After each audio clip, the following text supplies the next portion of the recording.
황홀한 출산. 엘리자베스 데이비스, 데브라 파스칼리 보나로 지음. 김우종 옮김, 정환욱 감수. 태초의 엄마들은 어떻게 아기를 낳았을까? 공포 속에서 누군가 얼른 꺼내주기만 바랐을까? 아니면 몸의 지혜가 선사하는 황홀경 속에서 낳았을까?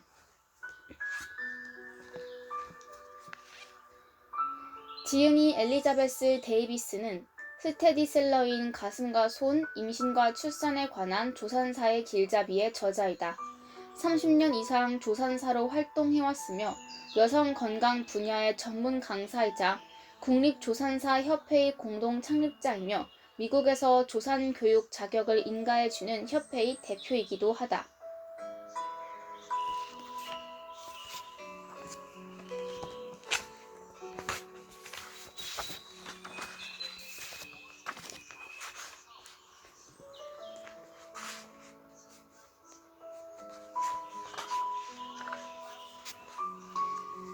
저는 모든 임산부에게 이 책을 권하고 싶어요. 완벽한 출산을 꿈꾸고 상상하는데 두려움을 갖지 마세요. 진심으로 원한다면 당신은 정말 그럴 수 있답니다. 몬트리올에 사는 마리아 케이.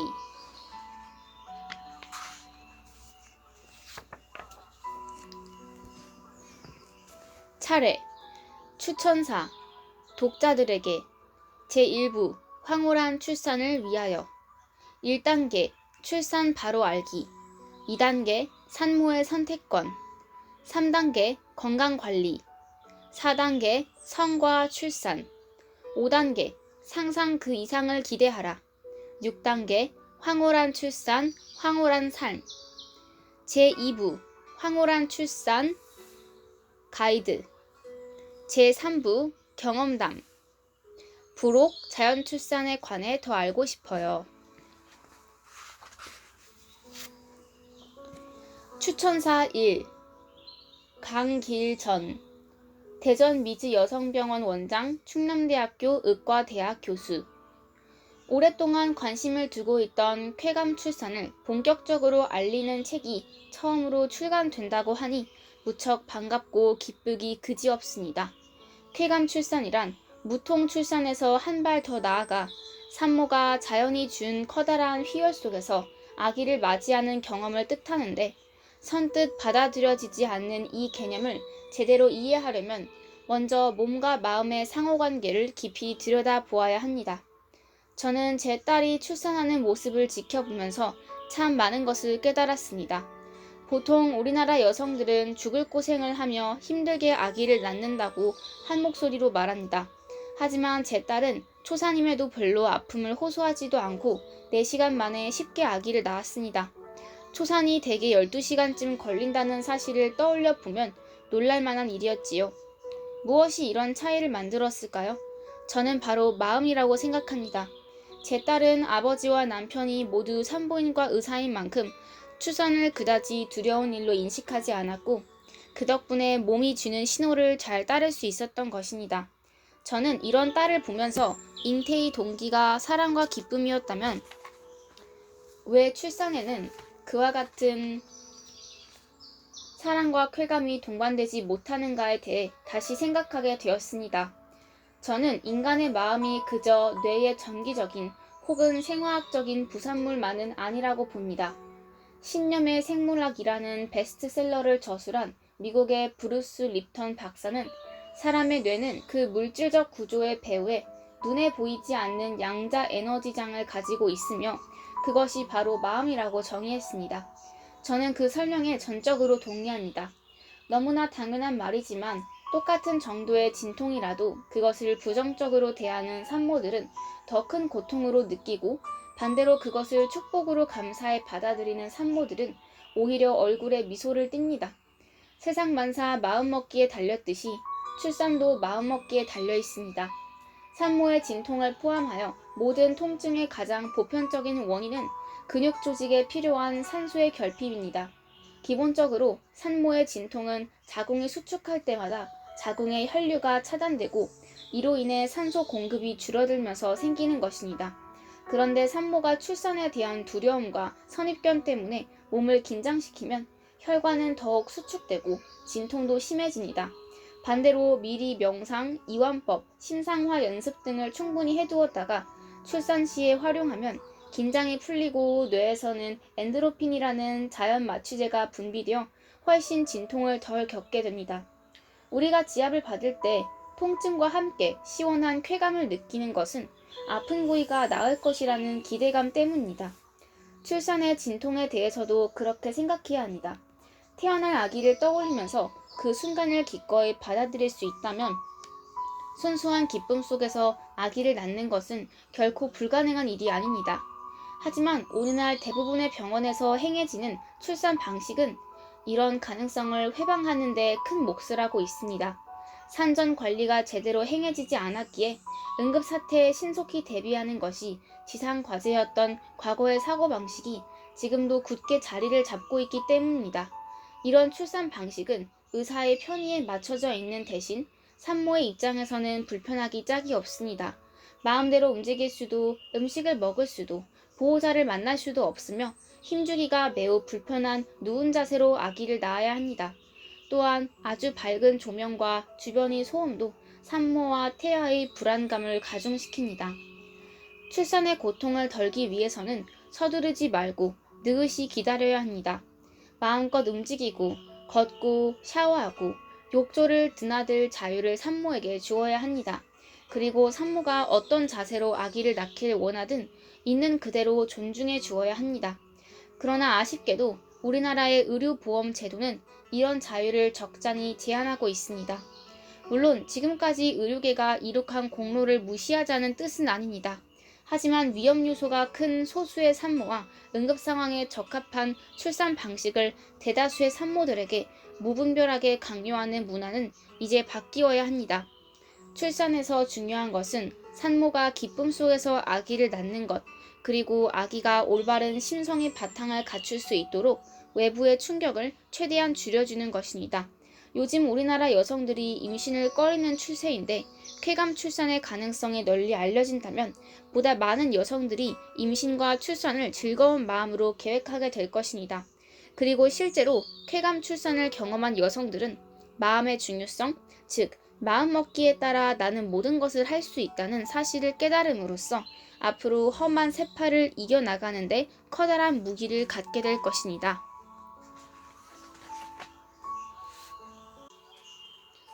추천사 2. 박문일, 한양대학교 의과대학 학장. 탄생, 그것은 생각만 해도 가슴 설레는 말이다. 두 사람의 사랑으로 잉태된 생명이 드디어 세상에 나오는 날, 10달 동안 기다려온 아기를 출산하기 위해서 임산부들은 병원으로 간다. 하지만 아기와의 첫 만남을 위한 기다림은 고통의 연속이다. 격리된 진통실에 여기저기에서 들려오는 임신부들의 신음, 통증에 겨운 울부짖음, 의료진들의 고함 등등. 분만실의 풍경은 결코 평화롭지 못하다. 이렇게 지금의 출산은 낯선 사람들에게 둘러싸여 임신부 혼자 감내해야 하는 고통이 되고 말았다. 하지만 불과 20에서 30년 전만 해도 온 가족이 출산에 참여할 수 있었다. 우리 부모님들은 할머니가 옆집 아주머니의 도움을 받아 우리를 낳으셨다. 우리는 태어나자마자 엄마 품에 안겼고 가족들은 사랑스러운 눈길로 갓 태어난 우리를 바라보았다. 엄마의 출산 과정을 곁에서 지켜본 아이들은 그렇게 출생의 신비함을 알아갔다. 이처럼 본래 출산이란 엄마와 아기 그리고 온 가족이 함께 만들어가는 축제와도 같았다. 우리는 오늘날의 출산 환경을 다시 돌아보아야 한다. 눈부신 과학의 발전으로 인해 급속도로 발달한 의료기술은 각종 의료기구를 만들어냈고 그럴수록 여성들은 아이에게 인생의 첫 선물을 안겨줄 기회와 본능적인 출산 능력을 점점 잃어갔다. 몸의 지혜보다 규격화된 의료기술을 우선시하는 산과 의사들과 조산사들의 지휘 아래 능동적으로 출산을 해낼 수 있는 산모들조차 수동적인 존재로 전락하고 말았다. 능동적 출산이란 결코 새롭거나 어려운 것이 아니다. 그것은 정상적인 진통과 출산과 같은 뜻이다. 출산은 본래 여성이 자기 몸의 생리적 작용과 본능에 의해 행하는 지극히 정상적인 몸짓이다. 여성은 출산 시에 자기 몸의 지혜에 따라야지 의사들과 간호사들에 이끌려 다녀서는 안 된다. 스스로 능동적인 출산을 하기로 선택한 여성은 자신의 주체적이고 근원적인 힘을 되찾을 수 있다. 그러면 설령 힘든 과정을 겪게 되더라도 그것은 긍정적 경험으로 기억된다.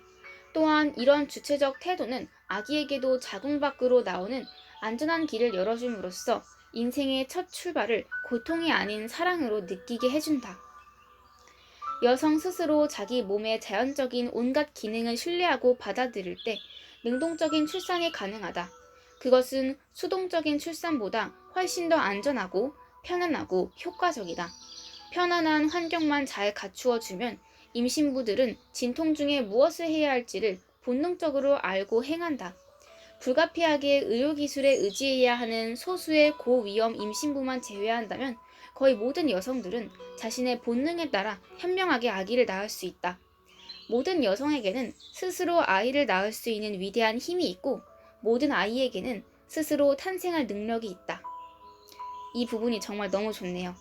아무리 탁월한 의료기술이라도 인간에게서 스스로 치유할 수 있는 자연적인 능력을 빼앗아 버린다면 그것은 진정으로 인간을 위하는 것이 아니라 자연을 거스르는 것이다. 지금은 많이 좋아졌다고 해도 아직도 많은 병원에서 모든 산모는 분만대에 반드시 누워 아기를 낳아야 하며 사랑하는 남편과 가족을 만나고 싶어도 여러 절차를 거쳐야만 한다. 분만실은 여전히 외인 출입금지 구역이며 병원균의 침입을 막기 위한 의료진만이 3개이다. 게다가 갓 태어난 아기는 엄마 품에 한 번 안기지도 못하고 신생아실로 보내져 즉각 격리된다. 이것은 엄마와 아기에게 절대로 바람직한 환경이 아니다. 현재 어떻게 되어 있는지 모르겠는데 정말 심각한 문제인 것 같아요. 나는 아기를 낳을 때 심지어는 임신기 내내 진통 그 자체보다는 진통에 대한 공포에 더 크게 시달리는 임신부들을 자주 만나곤 한다. 그들은 출산을 무시무시한 일로 인식하기 때문에 너무도 쉽게 현대의학에 의존하려 든다.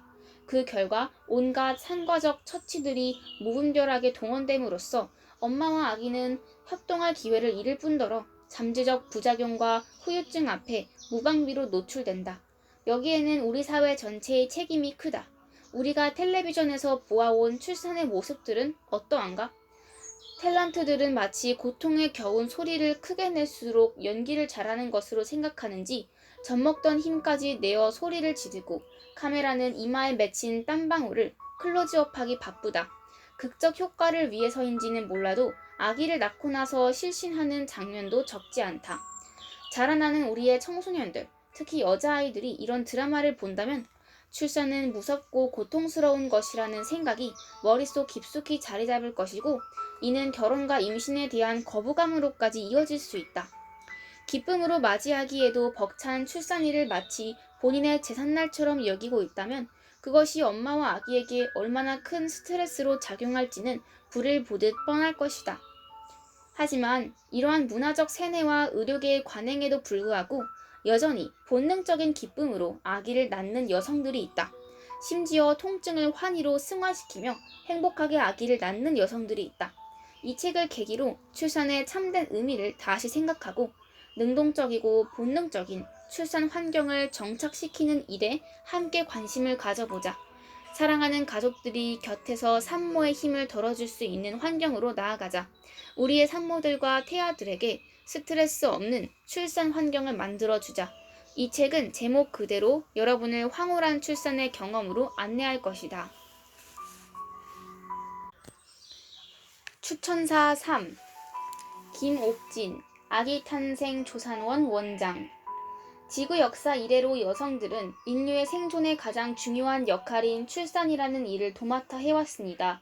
아무런 지식이 없었던 옛날에도 그래왔고 첨단 과학과 지식으로 넘치는 오늘날 또한 그렇게 여성들은 끊임없이 아기를 낳아 우리의 세대를 이어가고 있습니다. 여성은 원래 자연스레 아가를 품을 수 있게끔 설계되어 있어서 태아를 건강히 잘 키워서 무사히 세상으로 내보낼 수 있도록 절로 몸이 변화되고 마음이 준비됩니다. 그러나 이 시대는 출산을 이처럼 자연스러운 일로 보는 것을 마치 무슨 미신이나 무지의 소치인 양 치부하여 출산의 현장은 인위가 마구잡이로 개입해두는 오류의 난무장이 되어가고 있습니다. 유도분만, 흡입분만, 무통주사, 회음절개, 양수를 인공적으로 파수시키는 일, 심지어는 출산의 공포를 느끼고 지레 제왕절개를 하는 일 등이 그 예입니다. 사랑으로 아기를 맞이해야 할 모성이 오히려 두려움에 질려있지요. 이런 행위들은 산모와 태아를 최대한 빨리 분리시켜 놓는 것만을 최우선의 목적으로 삼는 잘못된 출산 관행에서 기인합니다. 태아의 크기가 클 경우엔 엄마의 산도를 통과하는데 보통 아기들보다 더 많은 시간이 필요하며 산모의 골반이 작으면 그만큼 아기가 적응하는 시간도 더 필요하다는 간단한 이치를 모르기 때문입니다.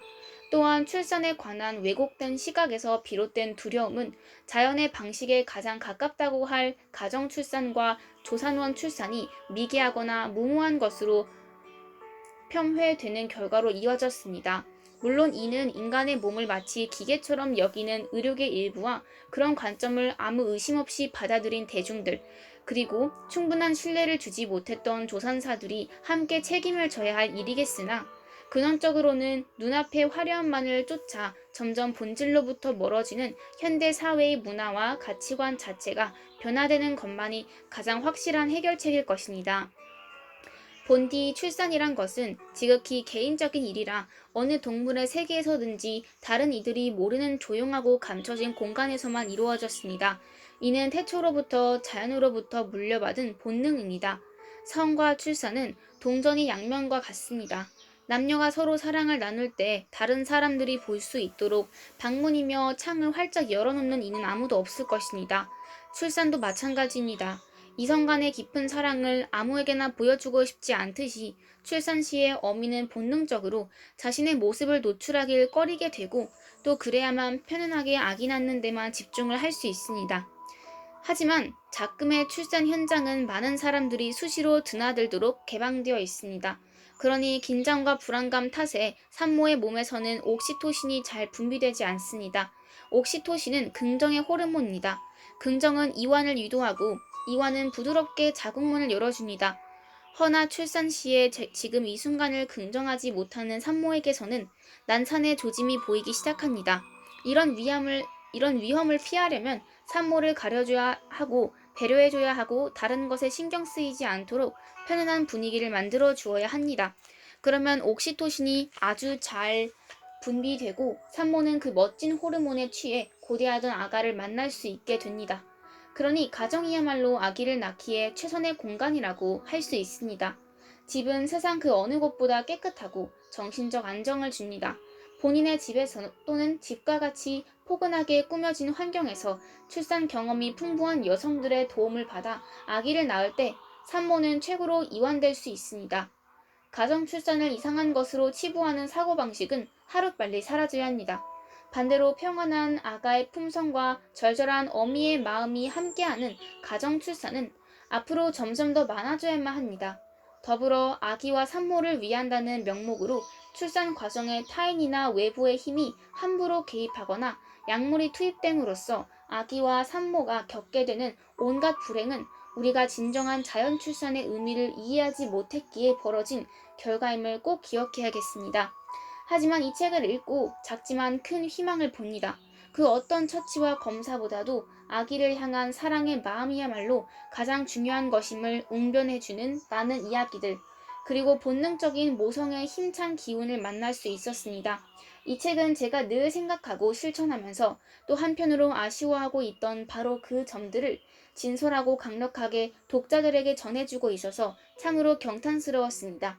모쪼록 많은 이들이 이 책을 접하여 아가를 품게 될 여성들이 자신의 몸에 숨겨진 놀라운 자연의 힘을 신뢰하여 황홀한 출산을 경험하는 여행에 주저없이 나서게 되기를 빕니다. 이 책은 몸과 마음이 건강하고 온전한 아기가 태어나고 자라 세상을 평화롭게 만들어 가게 할 주춧돌을 놓는 법을 알려주는 귀한 지침서가 될 것입니다. 우리의 가정을, 우리나라를, 아니 이 세상을 평화롭고 살기 좋은 곳으로 만드는데 크게 일조할 수 있는 이런 멋진 책을 소개해 주신 정신세계사에 깊이 감사드립니다. 추천사 4. 심정섭 메디플라워 자연출산센터 교육이사. 출산의 회복으로부터 시작하는 교육의 회복. 지난 10년간 나는 대치동과 강남에서 영어를 강의했다. 대치동에서는 외국에서 살다 온 아이들을 특례 입학으로 대학에 진학시키기 위해 SAT, GRE 등 대학원 수준의 입시 영어를 가르치고, 강남에서는 대학 편입을 준비하는 대학생들을 가르쳤다. 그 과정에서 수백 명의 고3 학부모들을 만나고 고3 학생들을 사귀고 편입생들을 상담해왔다. 그런데 3, 4년 전부터 학원 강의실이 조금씩 이상하게 변해가는 것을 느끼게 되었다. 아이들은 심각할 정도로 생기가 없어 보였고, 아무리 재미있게 수업을 해도 별다른 반응을 보이지 않았다. 강의를 하면 할수록 밑빠진 독에 물을 붓는 듯한 기분이 들었다. 원래 공부에 의욕이 없는 아이들을 억지로 앉혀다 놓았다면 당연한 일이겠지만, 연고대 이상이 학교에 갈 수 있는 실력의 아이들조차 자기 주관과 생각이 없고 강사들의 강의에만 의지하고 주어진 과제만 하려는 경향을 보였다. 정말 아이들이 사교육에 절어버린 것일까? 강의 평가는 늘 좋았고 수입도 늘어났지만 정작 가르치는 나 자신은 진이 빠져버리기 일쑤였다. 나는 이런 아이들을 어떻게 도와주어야 할까 고민하면서 처음에는 학습법과 학습 심리적인 측면에서 접근해 보았다. 아이들이 공부하는 법을 모르고 꿈과 비전이 없어서 그렇구나 하고 생각했기에 MBTI, DISC 등의 심리 분석 도구와 꿈 목록 쓰기, 비전 수립, 자기 주도 학습법 등을 공부하여 전하고 토요일엔 특강과 학부모 교육도 병행했다. 그런데 막상 이런 방법을 동원해 보니 어떤 아이는 되고 어떤 아이는 안 되는 현상이 나타났다. 아이들의 몸과 마음이라는 하드웨어가 훼손되거나 오염된 상황에서는 아무리 좋은 학습법과 동기부여라는 소프트웨어를 심어 놓아도 제대로 돌아가지 못한다는 생각이 든 나는 점차 관심의 영역을 건강과 뇌과학 분야까지 넓혔고, 그 과정에서 아이들이 먹는 음식에도 문제가 많다는 점을 알게 되었다. 바쁜 학원 스케줄 탓에 집밥을 못 먹고 첨가물이 많이 든 음식을 밖에서 사 먹거나 탄산음료와 정크푸드에 길들여져 가는 동안 아이들의 뇌는 심각하게 파괴되어 간다. 이뿐 아니라 과도한 영상 문화와 인터넷의 노출은 자기 통제력을 상실케 하고 깊은 생각을 방해하여 아이들이 경박해지고 집중력이 떨어지게 만든다. 결국 몸과 마음, 정신이 조화를 이루는 온전한 학습법의 필요성을 절감한 나는 그 성공 모델을 유대인들의 가정교육에서 찾았다. 하지만 그조차도 좋은 수단은 될지언정 완벽한 해결책이라기엔 부족함이 있어 보였다. 그렇게 이 문제와 한창 씨름을 계속하던 차에 나는 한 독서 모임에서 마련한 정환욱 원장님의 자연출산 특강을 들으면서 지난 3, 4년간 갈구해온 근본적인 해결책의 단초를 발견하게 되었다. 출생 시의 충격이 이후의 삶에 미치는 영향. 최근에 아이의 출생 경험이 이후의 삶에 어떤 영향을 미치는가에 대한 연구가 활발히 진행되고 그 결과가 속속 나오고 있다. 특히 출생 시 겸자를 사용하여 아이를 억지로 빼내거나 산모가 마취된 상황에서 아기를 출산하거나 진통을 억지로 유도할 경우에는 아이들에게 자폐증이 일어나기 쉽거나 증상을 악화시킬 수 있다고 한다. 이는 1973년 노벨 생리의학상을 공동 수상한 니코 팀버게니 연구에서 이미 과학적으로 증명된 사실이다. 비단 유럽에서뿐만 아니라 우리와 같은 문화권인 일본에서도 같은 연구 결과가 나왔다. 일본의 료코 하토리는 출산 예정일보다 일주일 전에 유도 분만을 하고 분만 시 여러 가지 약물을 투약하는 병원에서 태어난 아이들이 그렇지 않은 아이들보다 자폐증을 더 많이 앓고 있다는 사실을 유명 의학 저널인 렌신에 발표했다. 자살과 출생 경험과의 상관관계를 따져본 스웨덴의 버칠 야콥슨이 연구 결과도 출생 경험의 중요성을 한마디로 웅변한다. 기계 사용이 많은 출산을 통해 태어난 자살자는 폭력적인 기계를 자살의 수단으로 사용하려는 경향을 보인다.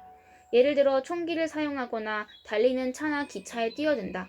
한편 출생 시 인위적인 약물 사용으로 태내에서 질식 상태를 경험했던 아이는 스스로 목을 조르는 등의 질식에 의한 자살 방식을 선택하려는 경향을 보인다. 현대 자연주의 출산이 대가인 미셸 오당은 유럽 각국의 제왕절개율, 의료 개입 비율과 범죄율을 비교한 바 있다. 그 결과 30% 이상의 출산이 가정에서 이루어지고 병원의 의료 개입이 가장 적은 네덜란드는 인구 1000명당 연간 범죄 건수는 15건이고 인구에 대비했을 때 소수의 경찰 인원만으로 치안을 유지하고 있었다. 이에 비해 유럽에서 제왕절개율이 가장 높은 이탈리아는 인구 1000명당 연간 범죄 건수가 41건에 달했다.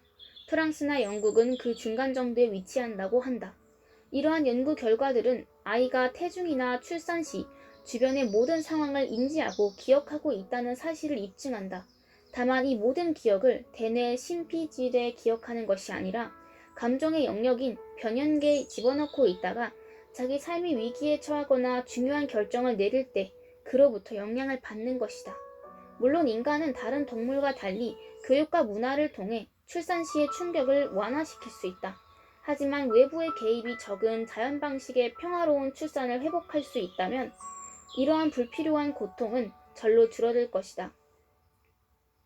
최근 우리나라의 아이들은 이전에는 들어보지도 못한 많은 질병으로부터 괴롭힘을 당하고 있다. 자폐증, 과잉행동, 주의력 결핍 장애, 아토피, 소아성인병, 청소년 범죄, 자살률의 증가. 이 모든 것이 과연 우연에 불과할까? 현재 우리나라의 출산 상황은 어떠한가? 2011년 현재 우리나라 병원 출산 비율은 거의 99%이고 제왕절개율도 40% 정도로 OECD 국가 중 가장 높은 수준이다. 아이들이 처음부터 하드웨어에 손상을 입은 채로 태어나고 있는 것이다. 나는 자연출산을 접하고 좀 더 많은 공부를 하면서 진정으로 이 땅의 교육 문제와 사회 문제를 해결하기 위해서는 출산이라는 첫 단추부터 제대로 끼워져야 함을 깨달았다. 하지만 우리나라는 자연출산과 평화로운 출산의 중요성을 제대로 알려주는 책이나 자료가 너무나 부족하다. 그간 미셸 오당이 농부와 상과의사, 르바이에의 폭력 없는 출산 등을 제외하고는 체계적으로 현대의 자연주의 출산 문화를 접할 수 있는 자료가 거의 없었다고 해도 과언이 아니다.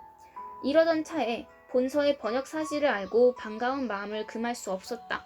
이 책을 지은 엘리자베스 데이비스와 데브라 파스칼리 보나로는 미국의 대표적인 조산사와 둘라로서 2000년대 초반만 해도 우리나라와 같이 병원 출산이 전부였던 미국에서 외부 개입 없는 자연 출산 비율을 8%까지 끌어올린 주역들 중 한 그룹이다.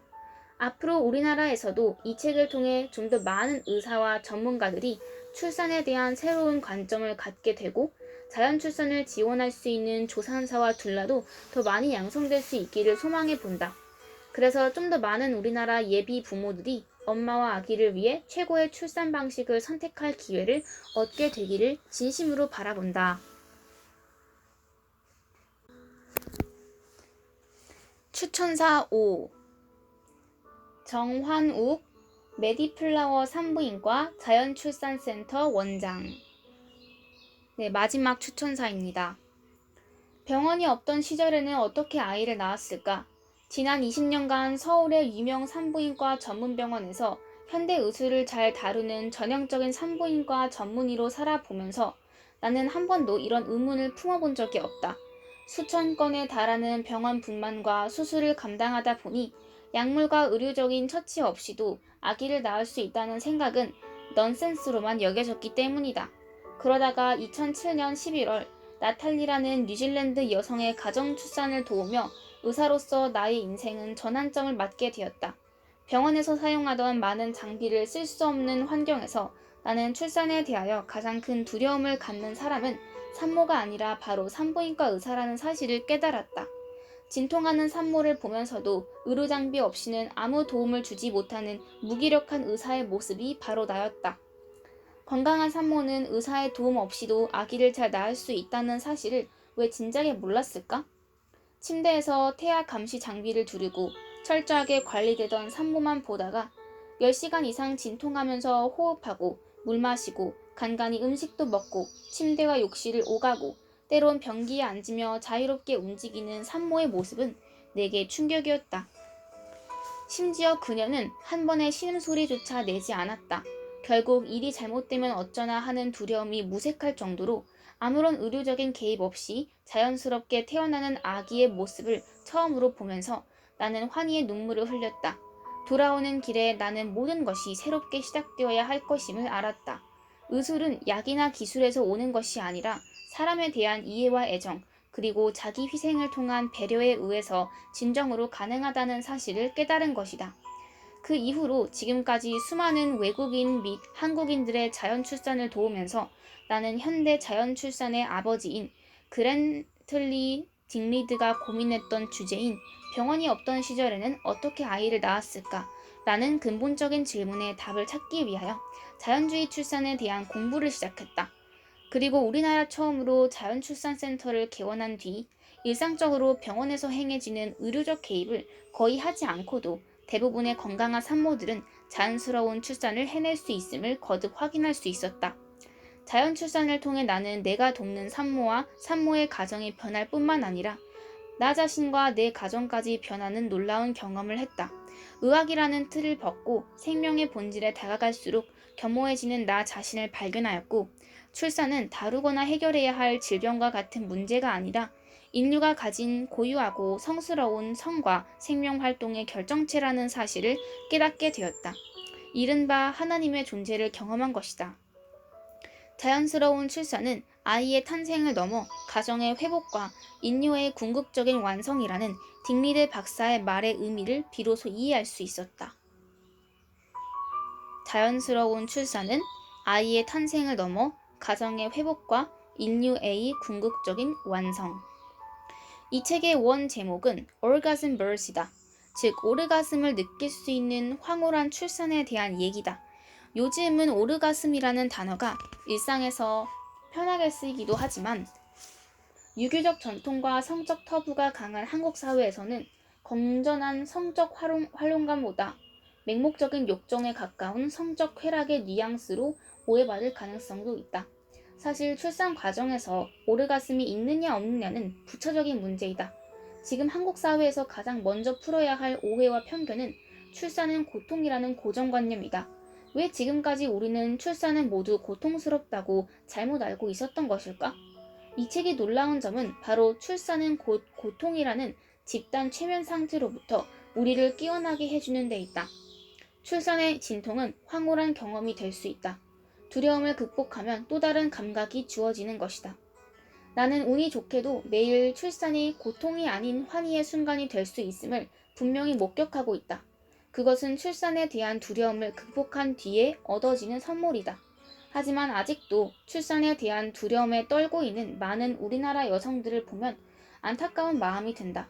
이러한 맥락에서 이 책은 자연출산에 관한 정보나 지식이 거의 없는 한국 사회의 산모와 가족들에게 출산의 의미를 새롭게 생각해 보게 하는 계기가 될 것으로 기대된다. 진통의 본질. 출산 시 산모가 느끼는 진통은 생리적인 현상이다. 즉, 의학적으로 출산 시의 진통은 우선 생리통과 비슷한 자궁의 근육통, 그리고 골반에 연결된 주변 인대가 당겨지는 내장통 정도로 볼 수 있다. 단지 멈추지 않고 규칙적으로 계속 온다는 차이점이 있긴 하지만 자연적으로 오는 진통은 피토신을 맞아서 오는 통증에 비해서 그 강도와 간격이 훨씬 덜하다. 그러다가 아기가 산도로 진입하게 되면 골반이 약간 벌어지는 골반통과 요통이 수반되는데 이것 또한 견딜만한 통증이다. 출산이 막바지에 이를 즈음엔 민감한 외음부를 자극하는 잠깐의 통증이 불편함의 전부이다. 그 뒤 태반이 나올 때도 몇 번 더 진통을 하게 되지만 이는 아기가 나오는 진통에 비해서 훨씬 미약하고 태반까지 출산한 뒤에는 하루 이틀 정도 다소 외음부가 따갑고 불편할 수 있다. 그러나 만일 인위적인 회음절개의 범위가 깊고 넓은 경우에는 회음절개와 그 뒤 봉합을 한 상처의 통증이 수일 또는 수주 지속된다. 따라서 출산과 관련된 고통의 실체는 출산 그 자체에 의한 것이라기보다 산모가 가진 두려움에다 인위적인 약물 사용이나 회음절개 등의 무리한 의료 행위에 따른 2차적 신체 손상에 의한 통증이 더해진 것이다. 출산에 대한 과장된 두려움은 산모를 긴장하게 하고 그로써 긴장된 근육과 자궁의 수축은 더 큰 고통을 뇌에 전달한다. 만일 두려운 마음을 없애고 충분히 이완할 수 있다면, 즉 이러한 육체적인 통증에 감성이 더해지면 그 고통은 전혀 다른 형태로 바뀌게 된다. 예를 들어 출산을 마치 고문을 당하듯 소리를 지르고 고통스러워하며 벗어나기 위해 애를 써야 하는 것으로 여기는 여성이 있다면, 그녀의 출산은 실제로 그 공포스러운 상상이 현실로 나타난 끔찍한 경험으로 남게 될 가능성이 많다. 출산의 본질이 정녕 고통인가? 라는 의문은 이미 1950년대 후반부터 수없이 제기되어 왔던 것이다. 그랜틀리 딕리드 박사는 서민들은 큰 고통 없이 아이를 순산하는 데 반해 귀족들은 출산의 어려움을 겪는 모습을 보았다. 그리고 결정적으로 전쟁통에 아무런 의료적인 도움 없이 아이를 쉽게 낳는 피난민의 모습을 보면서 과연 출산에 있어서 고통이 필수인가를 고민하게 되었다. 이러한 고민과 연구를 통해 딕리드 박사는 두려움 없는 출산, Childbirth Without Fear 이라는 기념비적인 책을 쓰게 되고, 이 책에서 출산에서 고통은 결코 필수 요소가 아님을 증명한다. 딕리드는 출산 시 고통의 메커니즘을 두려움은 긴장으로, 긴장은 고통의 연쇄작용으로 설명한다. 딕리드의 통찰은 1970년대 이후 출산에 작용하는 옥시토신과 아드레날린 호르몬의 실체가 규명되면서 과학적인 지지를 얻게 된다. 산모가 출산에 대한 두려움을 가진 채로 주변에서 정서적인 지지를 받지 못해 불안하고 불편해하게 되면 뇌하 수체에서 아드레날린이 분비되고, 아드레날린은 심박동을 재촉하여 혈액과 산소를 각 근육에 공급해 자궁과 온몸이 긴장 상태가 든 상황이 되고, 자궁 수축이 강해져서 체감되는 고통은 더욱 커진다. 반면에 산모가 출산의 과정과 주변 환경을 편안하게 받아들일 수 있다면 호흡을 잘하고 충분히 이완할 수 있게 되며, 출산을 돕는 옥시토신이나 릴렉신 같은 호르몬이 활발히 분비되어 큰 고통 없이 자연스러운 출산을 하게 된다. 본서는 이러한 고통 없는 출산에서 한 발 더 나아가 출산이 환희의 순간이 될 수 있음을 보여준다. 독자들 중에는 이런 의문을 떠올리는 분들도 계실 것이다. 과연 이러한 출산이 가능할까? 혹은 이건 골반이 크고 덩치가 큰 외국인 산모들이나 가능한 일이 아닐까? 나의 지난 3, 4년간의 경험을 통해 답을 하자면 당연히 한국인도 가능하다.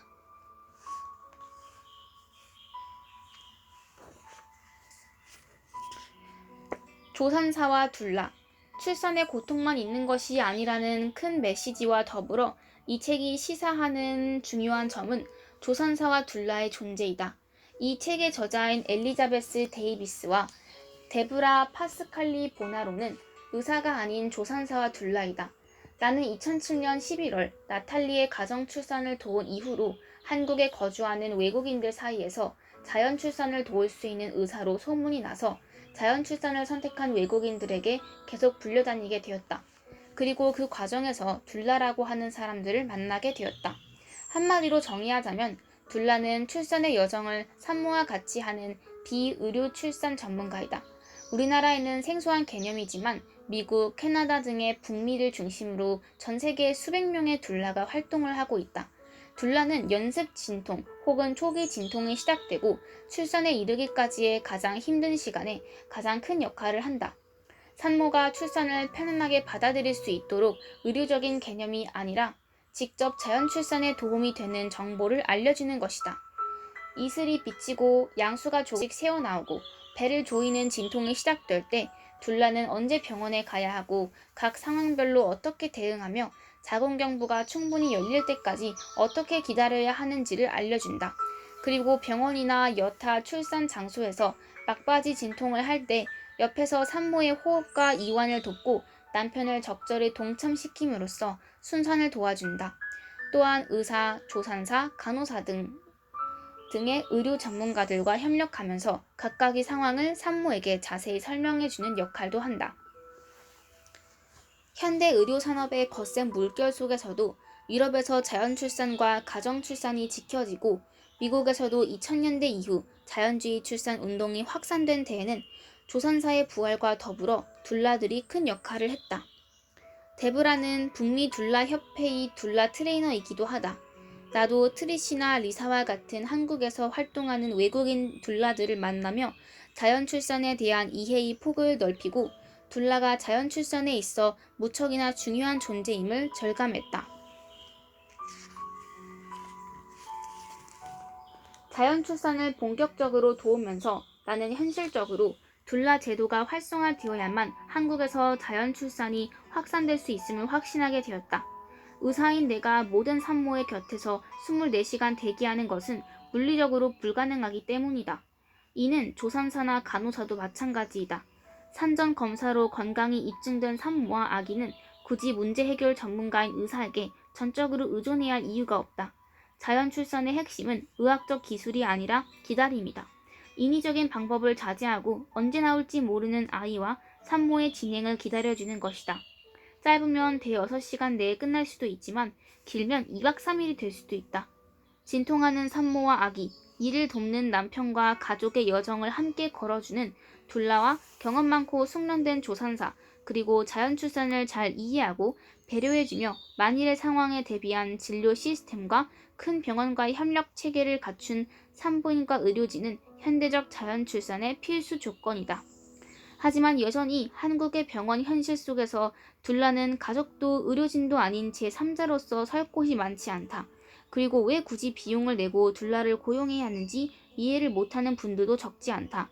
이 책의 출간을 계기로 많은 산모와 가족들이 둘라의 중요성을 이해하고 자연출산에 좀 더 쉽게 접근할 수 있기를 바라는 바이다. 다시 한번 말하지만 아직 우리나라에서 자연출산은 생소한 개념이다. 제왕절개를 하지 않고 질식분만을 했다고 해서 다 자연출산인 것은 아니다. 이러한 가운데 병원 분만과는 근본적으로 관점을 달리하는 현대 자연주의 출산에 대한 소개가 절실하던 차였다. 한국에서의 자연주의 출산 문화의 확산을 위해 이 책을 기꺼이 번역하고 출판한 정신세계사에 격려의 박수를 보낸다. 그리고 많은 의료인과 출산 전문가들이 자연출산 운동에 기꺼이 동참하여 산모들에게 더 나은 출산을 선택할 기회가 제공되기를 바라본다. 여기까지 낭독해드리고 다음 영상은 독자들에게부터 시작하도록 하겠습니다. 이 내용이 여러분들에게 도움이 많이 됐길 바랍니다.